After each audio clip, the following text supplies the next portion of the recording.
अस्सलामुअलैकुम students, RB lecture के साथ मैं हूं Mohammad Bilal Aslam. Students, complex analysis का हमने कोर्स शुरू किया हुआ है। उसमें को 5-7 लेक्चर हम अपलोड कर चुके हैं, 7 लेक्चर तकरीबन अपलोड कर चुके हैं। आज बहुत इंपॉर्टेंट लेक्चर है, argument of a complex number. तो शुरू करने से पहले आपसे एक छोटी सी रिक्वेस्ट है कि चैनल को सब्सक्राइब कर दो ताकि आपको अच्छी अच्छी वीडियोस मिलती रहें।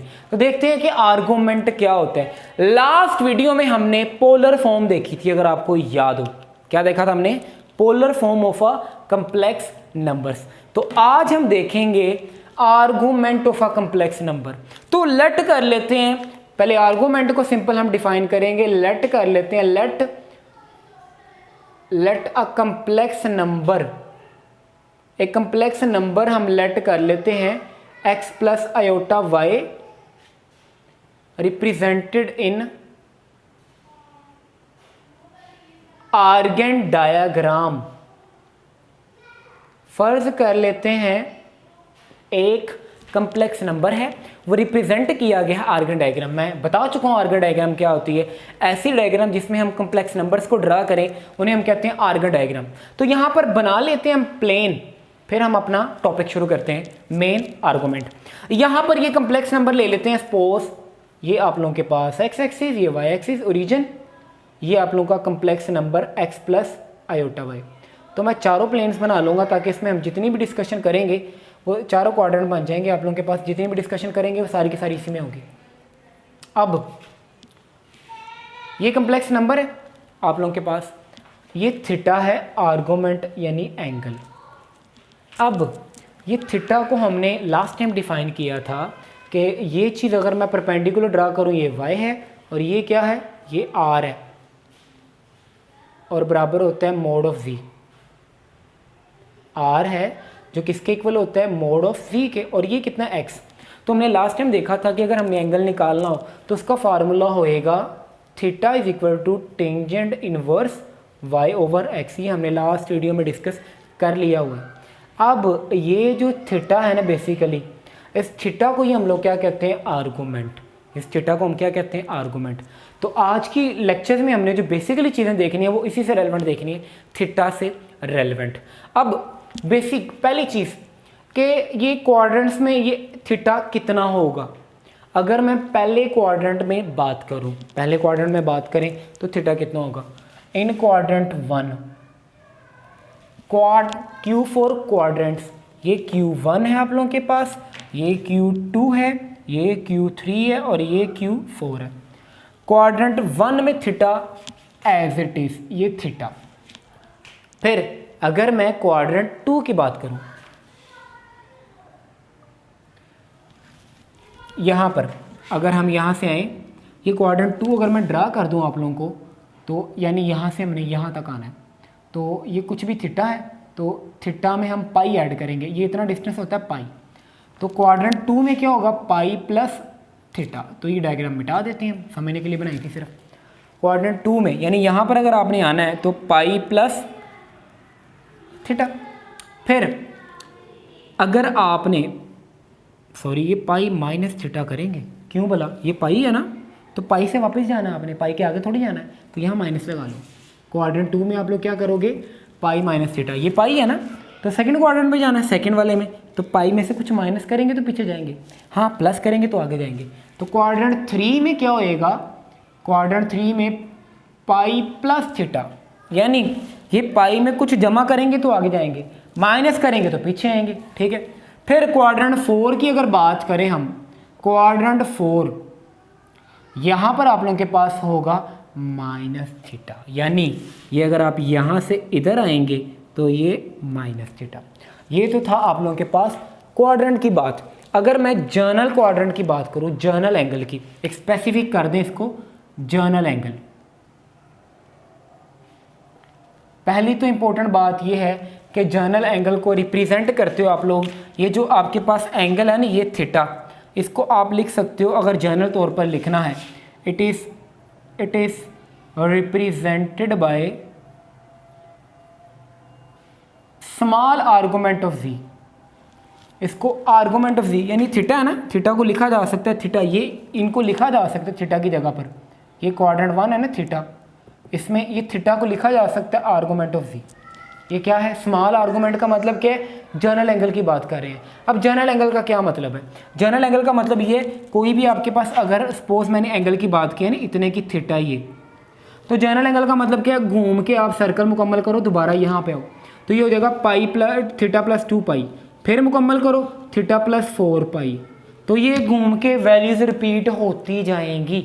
तो जनरल आर्गूमेंट को लिख सकते हैं, आर्गूमेंट ऑफ जी बराबर है थीटा प्लस 2k पाई। बहुत इंपॉर्टेंट बात है ये जनरल एंगल को लिखने का तरीकाकार है थीटा प्लस 2k पाई।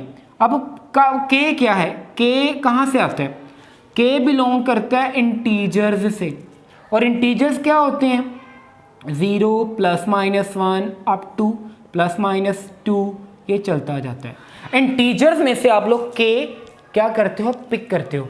तो अगर के की जगह 0 पुट करोगे तो ये यहीं पे, के की जगह 1 पुट करोगे एक रोटेशन, के बताता है रोटेशंस, अगर प्लस होगा के तो इस तरह से रोटेशन एंटी क्लॉकवाइज, अगर माइनस होगा तो क्लॉकवाइज रोटेशंस। तो ये बताता है जनरल एंगल। तो जनरल एंगल का आप लोगों को क्लियर हो गया, ये आप लोगों का क्या है, जनरल एंगल है। अब जनरल एंगल का याद रखना आप लोगों ने, बहुत इंपॉर्टेंट बात बताने लगूँ, 2 पॉइंट आपने याद रखने हैं जनरल एंगल के बारे में। याद रखना आप लोगों ने, आप इसको लिख सकते हो आर्गूमेंट ऑफ जी, दो अगर आप लोगों के पास कंप्लेक्स नंबर से मल्टीप्लाई हो रहे हो तो उनका डायरेक्ट आर्गूमेंट कैसे निकाल सकते हैं, Z1 मल्टीप्लाई बाय Z2 ये बराबर होगा argument of Z1 plus argument of Z2। इसको याद रखना आपने, जनरल एंगल को हमेशा आप लोग स्मॉल a लिखोगे आर्गूमेंट, ठीक है। फिर एक और पॉइंट आप लोगों ने याद रखना है, argument of Z1 over Z2, दो कम्प्लेक्स में अगर डिवाइड हो रहे हैं तो उनका डायरेक्ट अगर आपने एंगल निकालना है तो इसको लिख सकते हैं आप लोग argument of Z1 minus argument of Z2। तो ये दो बातें थी जनरल एंगल के लिए। अब हम चलते हैं प्रिंसिपल एंगल की तरफ, तो उतनी देर में आप लोग क्या करोगे, इसको नोट कर लोगे। तो हम किसकी तरफ चलते हैं, प्रिंसिपल एंगल की तरफ। अब हमने देखना है प्रिंसिपल आर्गूमेंट, पहले हमने देखा है सिंपल आर्गूमेंट या जनरल आर्गूमेंट, अब हम देखेंगे क्या चीज़ प्रिंसिपल आर्गूमेंट। तो छोटी सी डेफिनेशन आप लोग इसकी बना सकते हो, argument which satisfies the relation, जो ये रिलेशन सेटिस्फाई करे। कौन सा रिलेशन, थीटा। ये याद रखना आप लोगों ने कि इसकी वैल्यू की एक ख़ास रेंज होती है, यानी ये पाई या पाई से छोटी माइनस पाई से बड़ी, अगर ये रिलेशन होल्ड करे, इनके दरमियान जो भी वैल्यू है ना वो क्या कहलाएगा, प्रिंसिपल आर्गूमेंट, वो क्या कहलाएगा, प्रिंसिपल आर्गूमेंट। अब इंपॉर्टेंट बात, कि कब ये इसका मतलब क्या है, यानी आप अगर प्लेन बनाएं, ये प्लेन बना लिया आप, ये 0 डिग्री होता है, ये π/2, इसको अगर हम रेडियन में लिखें पाई 3π/2 और 2π, यहाँ से लेकर यहाँ तक होता है पाई, और अगर आप जाए क्लॉकवाइज तो यहाँ से लेकर यहाँ तक होता है -π, ऐसे जाएं तो पाई, ऐसे जाएं तो -π। तो ये जो रेंज बन रही है इसको अगर सेटिस्फाई करे तो वो क्या कहलाता है, प्रिंसिपल आर्गूमेंट। तो बहुत आसान है प्रिंसिपल आर्गूमेंट। अब ये चारों क्वाड्रेंट में वेरी करते हैं, यानी क्वाड्रेंट 1 में क्या होता है, क्वाड्रेंट 2 में क्या होता है, जैसे मैंने जनरल एंगल में देखा, अगर क्वाड्रेंट 1 है तो क्वाड्रेंट 1 में, हाँ बहुत इंपॉर्टेंट बात जो आपको बतानी है कि प्रिंसिपल आर्गूमेंट जो है ना उसको कैपिटल से लिखते हैं, आर्गूमेंट ऑफ जी, ये इसकी क्या है, नोटेशन है, आप लोग इसको नोटेशन कह सकते हो। जनरल एंगल को हमने ए स्मॉल लिखा था, इसमें क्या लिखा था हमने, स्मॉल। तो प्रिंसिपल आर्गूमेंट में क्या करोगे आप लोग, कैपिटल लोगे, क्या लोगे, कैपिटल लोगे। अब यहाँ पर क्वाड्रेंट 1 में अगर बात करें तो वो थीटा ही होता है, क्वाड्रेंट 2 में अगर आप लोग बात करो तो वो होता है पाई माइनस थीटा, क्वाड्रेंट 3 में बात करें अगर तो हाँ ये चेंज है, -π प्लस थीटा। जनरल एंगल में और प्रिंसिपल एंगल में सिर्फ इसी का फ़र्क है, ये होता है -π प्लस थीटा। और अगर मैं फोर्थ क्वाड्रेंट की बात करूं तो फोर्थ क्वाड्रेंट में होता है -θ, बाकी सारे के सारे सेम है रिलेशंस। और इम्पोर्टेंट बात है कि आप लोगों ने याद रखना है, प्रिंसिपल आर्गूमेंट जो है ना वो ये रिलेशन भी होल्ड नहीं करते इसमें, यानी argument of capital argument of Z1 Z2 not equal to argument of Z1 plus argument of Z2। Principal के केस में ये रिलेशन सेटिस्फाई नहीं करता, ये सिर्फ जनरल के केस में सेटिस्फाई करता है, ना ही ये वाला सेटिस्फाई करता है।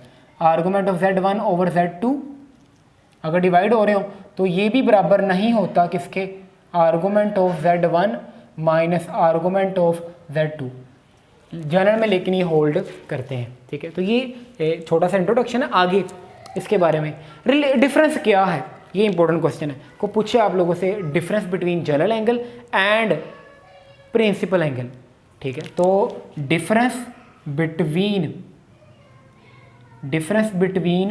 General angle and principal angle, इन दोनों में क्या डिफरेंस है?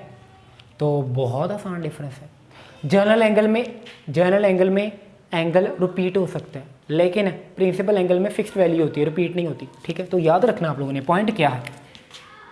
In general angle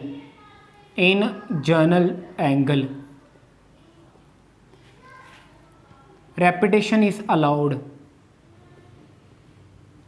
repetition allowed आप लोग कर सकते हैं, रेपिटेशन जितनी मर्जी आप लोग रोटेशन बनाते हो, लेकिन इन प्रिंसिपल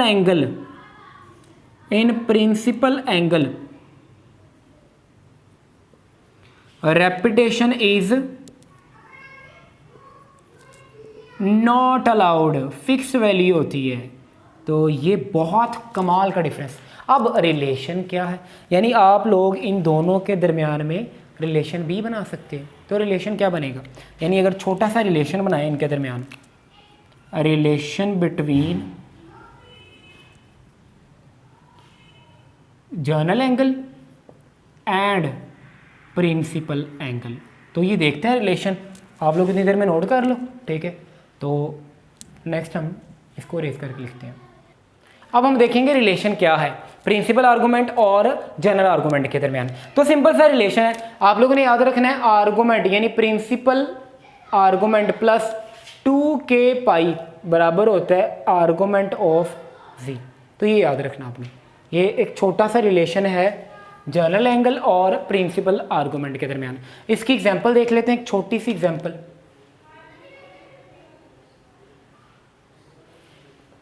एग्जाम्पल क्या है, एग्जाम्पल में आप लोगों ने क्या करना है, right -√3 minus iota in polar form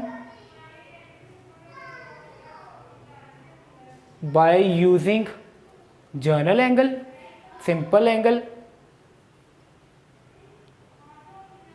and principal angle.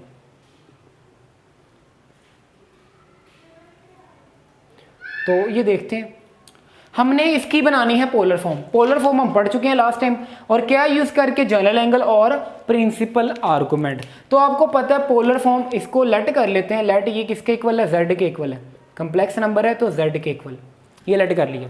इसकी हम अगर फाइंड करें, क्या चीज़ फाइंड करनी है, सबसे पहले r चाहिए आपको। r कैसे आएगा, इसका स्क्वायर और इसका स्क्वायर, यानी -√3 का स्क्वायर, x का स्क्वायर प्लस y का स्क्वायर और होल का स्क्वायर रूट। तो स्क्वायर रूट से कट गया, 3 + 1 4 और ये आएगा 2।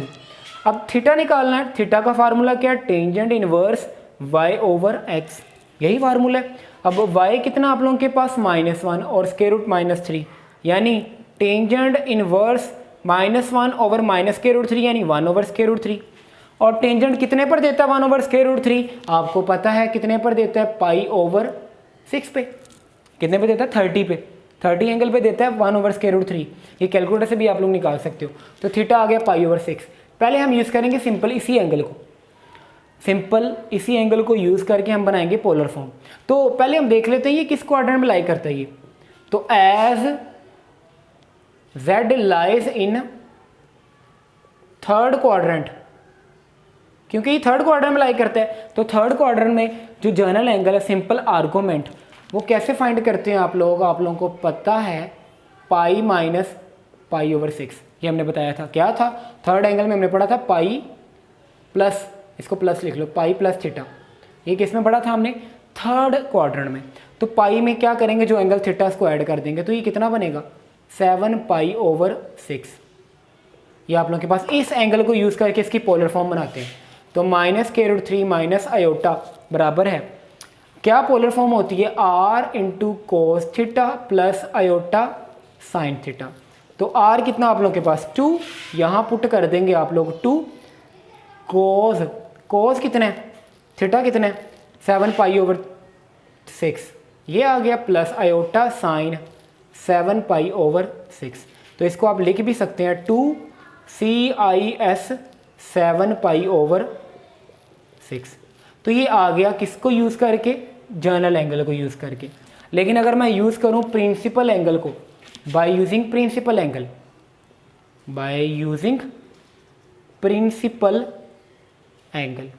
तो थर्ड क्वाड्रेंट में चेंज होएगा ना प्रिंसिपल एंगल। तो थर्ड क्वाड्रेंट में क्या आएगा, -π प्लस π/6। तो ये कितना हो जाएगा, माइनस को इससे किया तो ये आएगा -5π/6। इसको इससे मल्टीप्लाई करेंगे, इसमें ऐड करेंगे। अब ये यहाँ पर थीटा की जगह पर पुट कर देंगे -5π/6। तो क्या बनेगा, -k√3 माइनस आयोटा, इसकी पोलर फॉर्म बनाने लगे। 2 इंटू कोस के आगे माइनस हो तो वो ख़त्म कर देता है, यानी cos 5π/6 आ गया। साइन के आगे पाई हो तो वो माइनस को शुरू में ले आता है, तो ये आएगा माइनस आयोटा साइन 5π/6। तो ये दोनों को यूज़ करके हमने क्या बना ली, पोलर फॉर्म। तो होपफुली आपको चीज़ें क्लियर हो गई हैं। फर्दर को प्रॉब्लम है कमेंट सेक्शन में ज़रूर लिखें, वीडियो को लाइक करें, शेयर करें, चैनल को सब्सक्राइब कर दें। थैंक यू वेरी मच, अल्लाह हाफ़िज़।